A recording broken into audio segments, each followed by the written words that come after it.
Nizamabad excise superintendent మల్లారెడ్డిపై ACB case నమోదు చేశారు. తన ఆదాయానికి మించి మల్లారెడ్డి ఆస్తులు కూడబెట్టినట్లు ఏసీబీ గుర్తించింది. అవినీతి నిరోధక చట్టం కింద కేసు నమోదు చేశారు. ఏకకాలంలో 11 ప్రాంతాల్లో సోదాలు జరిపారు ఏసీబీ అధికారులు.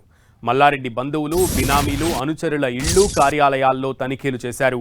మల్లారెడ్డికి 4 నివాస గృహాలు, ఓ వాణిజ్య భవనం, 8 ఖాళీ స్థలాలు ఉన్నట్లు గుర్తించారు. అంతేకాక 10.23 ఎకరాల వ్యవసాయ భూమి కూడా ఉన్నట్లు గుర్తించారు.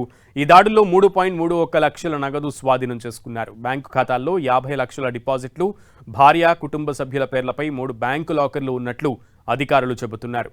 సోదాల్లో బయటపడిన ఆస్తుల డాక్యుమెంట్ విలువ 3 కోట్ల రూపాయలు కాగా దీనికి 5-6 రెట్ల ఆస్తులు కూడబెట్టినట్లు ఏసీబీ అంచనా వేస్తోంది. మల్లారెడ్డిని అరెస్టు చేసి హైదరాబాద్కు తరలించారు ఏసీబీ అధికారులు.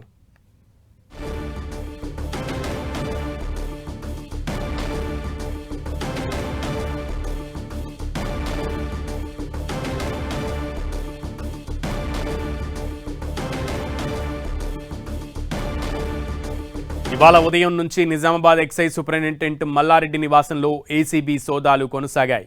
ఆదాయానికి మించి ఆస్తుల వ్యవహారంలో హైదరాబాద్ మచ్చబొల్లారం, నిజామాబాద్ ప్రగతి నగర్లోని ఆయన నివాసాలతో పాటు సూపరింటెండెంట్ కార్యాలయం, ఆయన బంధువుల ఇళ్లలో ఏకకాలంలో సోదాలు నిర్వహించారు.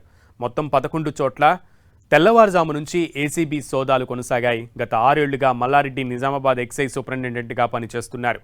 ప్రతి నెల మత్తు కల్లు తయారీ మాఫియా నుంచి లక్షల రూపాయలు లంచాలు తీసుకున్నారనే ఆరోపణలు ఉన్నాయి. అంతేకాదు మద్యం సిండికేట్ నుంచి కూడా భారీగా నజరానాలు అందుకున్నట్లుగా ప్రచారం జరుగుతోంది. ఈ నేపథ్యంలో ఏసీబీ అధికారులు మల్లారెడ్డిపై దృష్టి సారించారు. ప్రగతి నగర్లోని ఆయన నివాసంలో కీలక డాక్యుమెంట్లను కూడా స్వాధీనం చేసుకున్నారు.